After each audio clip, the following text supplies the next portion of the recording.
All right, so week 1 in the books. We now go on the week 2, but my oh my, week 1 was just crazy. Welcome to the Covered Cal High podcast. I'm your host, Jake Vanderbrook, alongside Tyler Flips and Adrian Soriano. So guys, what was it like being back out there? Great feeling, huh? Oh, it feels so good. So excited to be back. The football fiend I am. Gotta love it. Week 1 was every bit of exciting. All I'm going to say is it week 2 yet? I can't wait for week 1 was absolutely nuts. Yeah, no, I mean, we had the clash of some high caliber NorCal teams like Serra, Folsom, Reardon, Mac. And, you know, we're going to make those predictions come week 2 and what's going to be the key for some of these teams to win their games. But just a little bit of the week 1 rundown. So obviously we talked about those NorCal powerhouses, starting with Serra Folsom. Serra was able to go to Folsom and win on the road 22-21 with Brody Smith nailing a game-winning field goal with 10 seconds left in the game, while Reardon was able to survive at the Mac House, winning 35-34. Reardon goes for 2, and they get the job done. Then El Cerrito beat Amador Valley. So, you know, hey, I guess I was right putting El Cerrito in the pool in the preseason.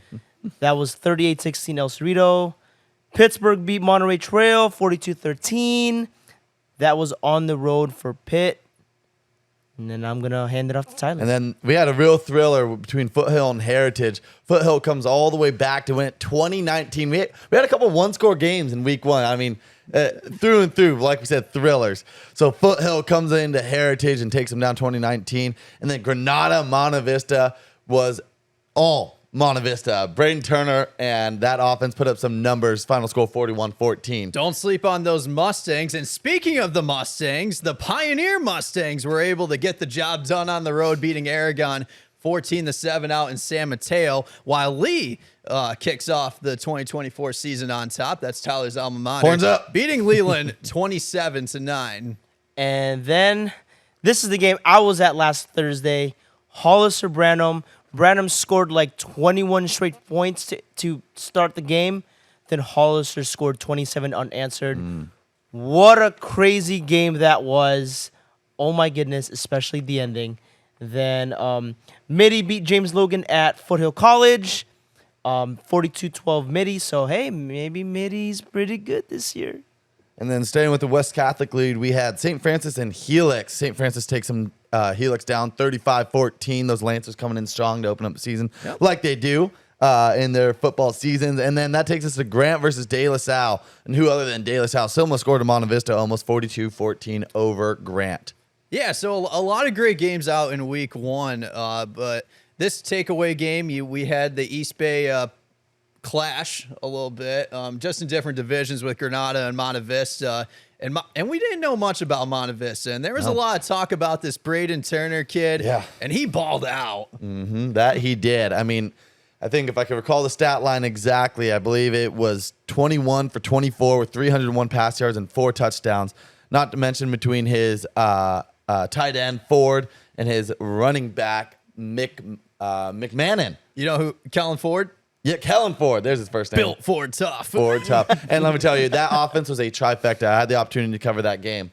And that offense was running on every cylinder and then some. It was impressive seeing the numbers that they put out on that offense and represented on the scoreboard too. Yeah, the other game that was happening in Danville, I mean, I'm shocked you two didn't carpool.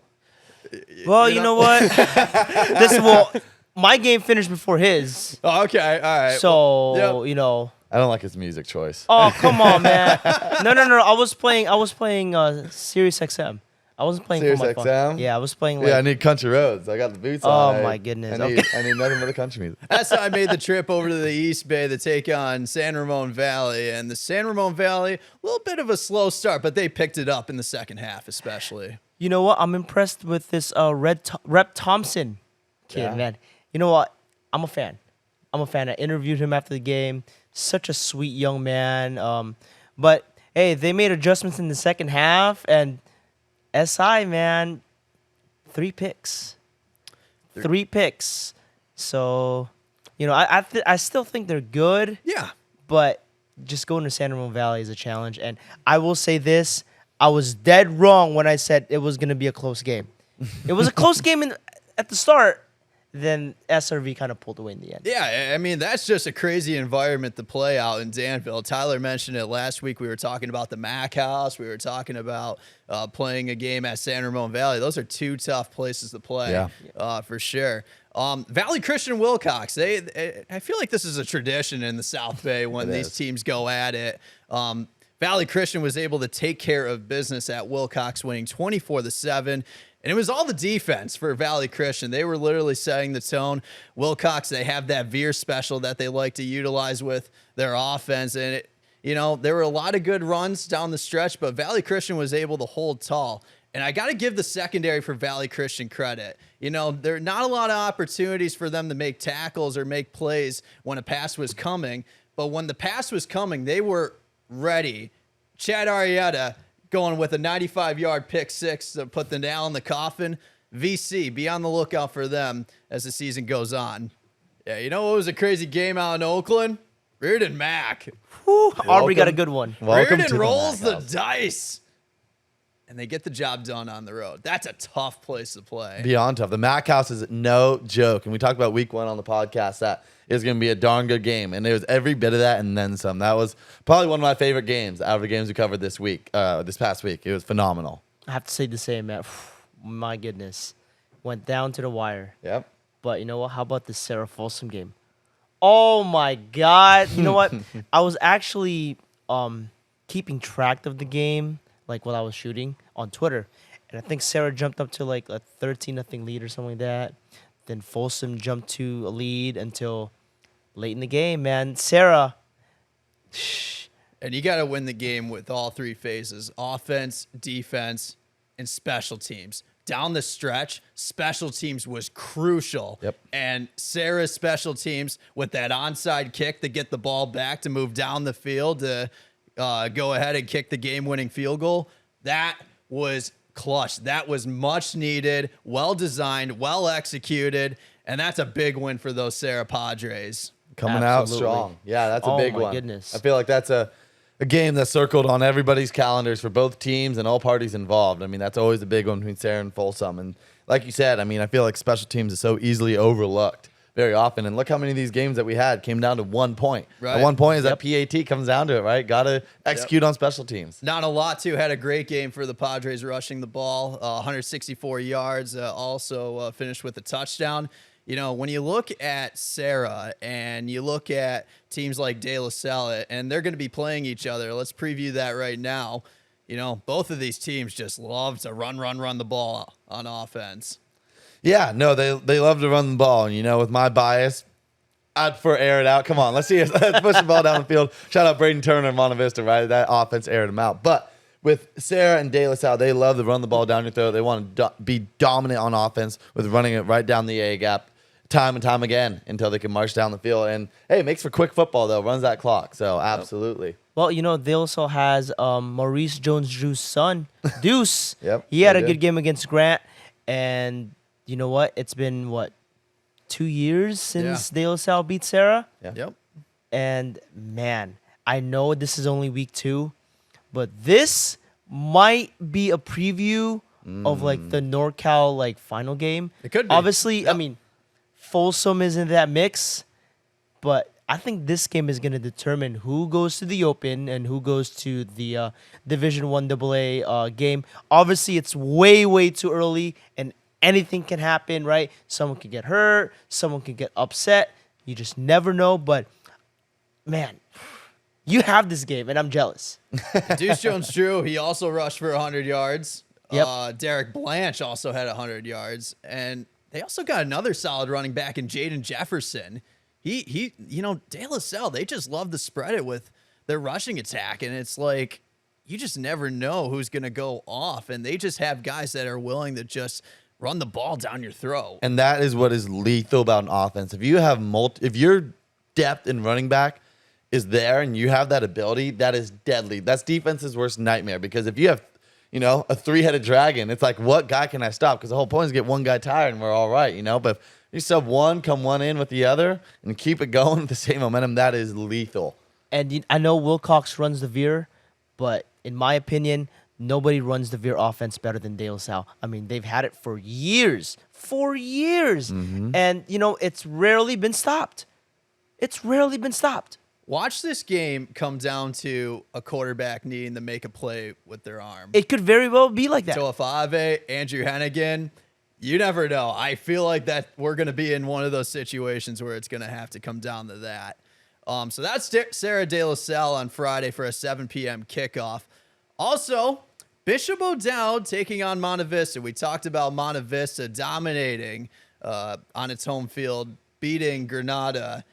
And now Bishop O'Dowd comes into Danville. So how did the Dragons stop this Mustang squad?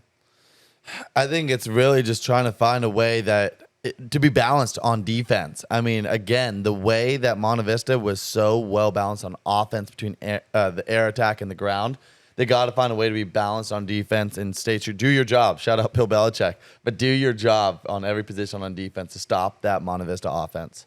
When I was shooting Bishop O'Dowd volleyball last week, a couple of the football players went to the game and they were like, "Hey, Cal, are you going to cover our game this week?" I was like, "No, man, we already have our football schedule set." And they were like, "Oh, you should come out next week, man. We're going to Monte Vista." I was like, "Okay, well, we'll see what happens." Well, the boys got their wish, so, let's see what happens. And I got this game, and I'm excited. Yeah, it's going to be a good game. And shout out Bishop O'Dowd for making the request. Yeah. We always consider any request. Who do you got in that game? I'm biased. Braden Turner won me over. I mean, I liked him last season. I mean, I told you, I love a good passing offense. I'm biased. I'll admit it. But, yeah, I got Monte Vista taking that game. It's a tough one, man. I really don't know much about Bishop O'Dowd. I'm going to go O'Dowd in a close game, man. I will say this. I'm not going to say who's going to win this one, but I think this game's going to be really close. At Monte Vista, Bishop O'Dowd, I think they're a big sleeper. Don't sleep on them because I think they're going to be good when it comes to league play in the Mission Valley. Yep. Another game that we're going to be covering, Liberty Los Gatos. Ooh. Tyler, you had this game last year. Yes, I did. Out in Brentwood. And that was a shootout. Absolute shootout. Los Gatos best Liberty, 35-34. Final moments of the fourth quarter, just a nail biter. Liberty was marching down the field, looked like they were going to take this game in the final seconds, and a clutch interception at the end of the game from Los Gatos. So, yeah, it's exciting. And that was in Brentwood. So now, the Lions are making their way down to Los Gatos to take them on in their house and seek revenge. So I'm excited to see it. I'm jealous. I've been giving Agent a hard time here. Oh, I know. But it's going to be I know. a great game. I know. cannot wait. Sage Robertson coming back for the Lions. This season in senior year. He was a key factor for them last year. And then Los Gatos having Brennan running the helm there for the offense for those Wildcats. So we'll see because Adrian Minyard was under center last year. So it's Brennan taking over. I mean, they switched like almost every drive, I think. Like early on, they had Minyard and Brennan kind of play the game. And now it's just Scotty Brennan. By the way, shout out to his dad, Brent Brennan, who's coaching in Arizona. Yep. So, shout out to him. So the thing last week with Los Gatos, they were able to win because of its stellar defense, beating SoCal on the road. SoCal's a pretty good team. They are a good team. 14-7 the final. You know what? Wow. I give them a lot of props, man. They're going to San Ramon Valley this week, and then they're playing Valley Christian. I give them a lot of credit, Tough man. schedule. That's a very, very tough non-league schedule. Meanwhile, Liberty, they were able to beat Frontier, a team down in Bakersfield, 24-7 with Jackson Bell, a stellar athlete, 187 yards rushing. Also racked up a couple touchdowns for those roaring Lions. So another great game there, and who knows, we may get a shootout like we did last week. Run it back. Last year. Running back. Run it back. So now making the switch over to volleyball, and we got some pretty good games. Midi Menlo Atherton. Obviously, when you think of Midi, you think of the CCS champs, Yep. the NorCal champs. They went to state. Yep. I mean, this team is just so darn good. They're well coached, right? They have the tradition there, right? And they always challenge themselves with a tough non-league schedule. And hey, not taking anything away from Menlo Atherton. They're also a good team. I think they got everyone back. Yep. Right. So, Yep. hey, don't be surprised if this goes to like 5 sets. Yeah. Yeah. And Menlo Atherton, they went 14-0 in league. Yeah. One league, and they made a run for looking to make a run in the postseason. And that was 2 years ago. They lost to Branham in the CCS title game. I'm pretty sure it was the D1 title game. I think I shot that game. And yeah, I think I shot that game. Brandon, I think I shot that game. Because didn't that game go to 5 sets? It did go to Yeah. 5 sets. So MA, they're solid, and I think this is a good test for them. I think it's a great test, and on top of that, they were a young team last season. They were young. I think I can only count about a couple seniors and then a lot of sophomores and juniors. So they have a lot of returners this year. The chemistry is going to be at an all-time high, and so I think it's set to be a great game between Mitty and those Menlo Atherton Bears. You know who also went undefeated in their league? James Logan. Okay. Mission Valley league champs, 14-0 in league play, and they're off to a good start, 6-1 overall. Now they're going up against Berkeley, who's off to a good start, winning its first 3 games. Yeah. Go ahead. Yeah, no, I'm looking forward to it. I didn't get the opportunity to cover much of either one of these teams last season, so to see these two go head-to-head early here in week 2, it's set to see. I think it'll set the tone. Kind of, we talked about other teams in football, right? Kind of see what's to come late in the season, potential, playoff matchup between these two teams that they face each other again here. I think Logan's going to be a dark horse this season. I mean, they went 5-1 in Vegas, right? They lost in the championship. That's a It's a really big tournament. It's a good tournament, and then they go on the road to beat Foothill in 5 sets. To beat Foothill, and Honestly, I don't care. I didn't see that I don't care coming. I don't care who Foothill does not have this season. That's a big win. Yeah. That's a humongous win At for Foothill. Logan. At Foothill. It's one thing if it was at Logan, but it's another thing if it was at Foothill. Right. So watch out for these Colts, man. Watch out for them. Yeah, so now we're going to make our way over to the football poll. Uh-oh. Let me pull up the rundown. Big moment. I have notes. Man I actually have almighty. notes for this one. So, number 1, you got to keep Serra up there. Yeah. I think the top four Yeah. stays the same. They Yeah. all won. Sarah, obviously, with Folsom last week. De La Salle, dominant win against Grant. Pittsburgh beating Monterey Trail. And they're playing Bishop Minogue from Reno. Yeah. Pittsburgh is. And they were a state champion last year. So that's a big test for Pitt. That is. Right. Is. And I know for those of you who watched the show last night, you guys saw Marin Catholic at number 5. They're not number 5 anymore. They're number 8, but I'll talk about them more in a little bit.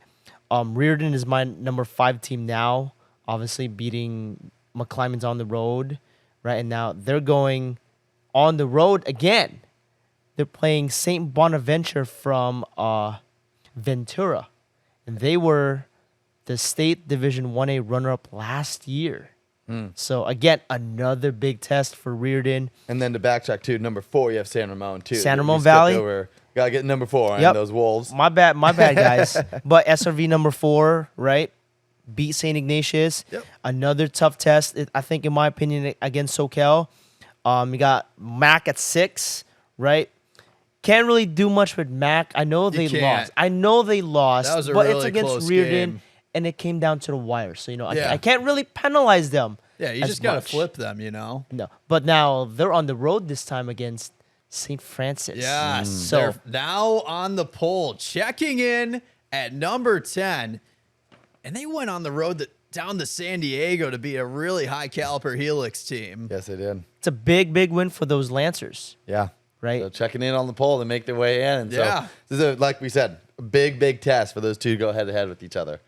Now, El Cerrito stays at number 9 with their win over Amador Valley. A strong win for those Gauchos with Jonathan Kraft under center, who used to play at James Logan. He was at James Logan last year and then Valley Christian the year before. Were there thoughts in your mind thinking that El Cerrito should go up a little bit? No, because yes, they did beat Amador Valley, but you look at all the teams ahead of them, right? You can't really put them over those. Maybe Los Gatos, but I need to see a little bit more from El Cerrito, right? And guess what? they're getting another challenge. They're going to Monterey Trail this week. So Monterey Trail from the Sac Joaquin section, a D1 playoff team. We'll see what they do this week. And I know we skipped over Los Gatos very quickly. They're playing Liberty. They're number 7 in my poll. Marin Catholic is now at number 8. Now, I give them a lot of credit. They lost to Intercom. Intercom's a good team. They're a good team. Another Division 1 playoff team from the Sac Joaquin section. And guess what? It doesn't get any easier for them. They're playing St. Mary's from Stockton. Oh, boy. St. Mary's from Stockton. I give them a lot of credit for test. It's a big test for them. I give them a lot of credit.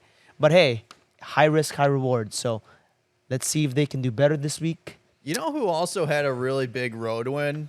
Los Lomas. Oh. Beating Vintage. Did you have any thought of them putting them in the poll? Yes, I did. But are they better than St. Francis? No disrespect to Los Lomas. No disrespect to Vintage. But, you know, St. Francis, they challenge themselves every season. They go on the road. They went to Helix. And they're actually my number 10 team. They beat Helix convincingly, right? Again, nothing against Los Lomas. I think they're in the bubble, right? One of these two teams lose this week. Hey, they might find themselves in the top 10. But you know, St. Francis, they're hosting McClymonds this week. You know, that's a challenge for them too. So we have a couple teams that are in our top 10 that are facing each other. Serra de La Salle, Mac St. Francis. You know, this is going to be a fantastic and interesting week. And by the end of week 2, we're going to have changes. Absolutely. Serra de La Salle, whatever the outcome of that game is, there's going to be changes. I'm making an early prediction. How long before Liberty comes knocking on the door in this top 10? I think Liberty's going to find their way into it. I know there's a lot of good teams on here. This is actually one of the first times I will say I agree with your top 10. Usually I have some flags, but for week 1, this is a good top 10 I would agree with. But I'm going to say it won't be long before Liberty comes knocking on the door in that top 10, I think. And you know what? I don't disagree with you. Yeah. Liberty's a good team. Mm-hmm. Liberty is a good team. But they have one problem every season. They have to play Pitt. They have to play Pittsburgh every season, right? So, you know, we'll cross that road when we get there. But hey, Los Lomas, Liberty, those teams are in the bubble. They're absolutely in the bubble. And I did say this last week, you know, until somebody knocks Serra down, they're going to be the number 1 team. And I know we're covering this game. I think De La Salle's going to beat Serra, man. Man, De La Salle looks like the De La Salle of old. Really? I think That's they're going statement. to beat. I think they're going to beat Serra. Again, nothing against Serra. Patrick Walsh, man, he does wonders with that team. He does. But man, he does. Yeah. No, I wouldn't be surprised if that game went to overtime. I wanted to go to overtime. And you're covering that game, Jake. You're covering that game. Yeah, no, So- I'm really looking forward to it. And I think it's safe to say that you've been covered. Thank you for joining us on the Cover Cal High podcast. We'll see you next time.